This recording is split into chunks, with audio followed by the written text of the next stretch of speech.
ಬಳ್ಳಾರಿ ಸಿರುಗುಪ್ಪ ಮಧ್ಯೆ ಹೈವೇ ರಸ್ತೆಯ ಮೇಲಿರೋ ಹಳೇಕೋಟೆ ಗ್ರಾಮದಲ್ಲಿ ಬಸ್ ನಿಲುಗಡೆ ಮಾಡಬೇಕೆಂದು ಆಗ್ರಹಿಸಿ ಗ್ರಾಮಸ್ಥರು ಹಾಗೂ ವಿದ್ಯಾರ್ಥಿಗಳು ಪ್ರತಿಭಟನೆ ಮಾಡಿದ್ದಾರೆ.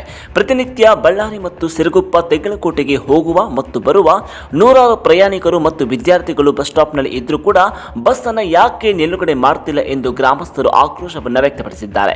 ಇನ್ನು ರಾಷ್ಟ್ರೀಯ ಹೆದ್ದಾರಿ 150 ತಡೆ ಹಿಡಿದು ಆಕ್ರೋಶವನ್ನು ವ್ಯಕ್ತಪಡಿಸಿದ ಪ್ರತಿಭಟನಾಕಾರರು ಗ್ರಾಮದಲ್ಲಿ ಬಸ್ಗಳು ನಿಲುಗಡೆ ಮಾಡದಿರುವುದರಿಂದ ವಿದ್ಯಾರ್ಥಿಗಳಿಗೆ ತೀವ್ರ ತೊಂದರೆಯಾಗುತ್ತಿದೆ ಎಂದು ರಸ್ತೆ ಮೇಲೆ ಕುಳಿತು 1 ಗಂಟೆಗೂ ಹೆಚ್ಚು ಕಾಲ ಪ್ರತಿಭಟನೆ ಕೂಡ ಮಾಡಿದ್ರು. ಬಸ್ ನಿಲುಗಡೆ ವ್ಯವಸ್ಥೆ ಕಲ್ಪಿಸುವಂತೆ ಅಧಿಕಾರಿಗಳಿಗೆ ಒತ್ತಾಯಿಸಿದ್ದಷ್ಟೇ ಅಲ್ಲದೆ ತಕ್ಷಣವೇ ಸಮಸ್ಯೆಯನ್ನು ಬಗೆಹರಿಸಿ ಬಸ್ಗಳನ್ನು ಹಳೇಕೋಟೆ ಗ್ರಾಮದಲ್ಲಿ ನಿಲುಗಡೆ ಮಾಡುವಂತೆ ಆಗ್ರಹಿಸಿ ತಮ್ಮ ಆಕ್ರೋಶವನ್ನು ವ್ಯಕ್ತಪಡಿಸಿದ್ದಾರೆ.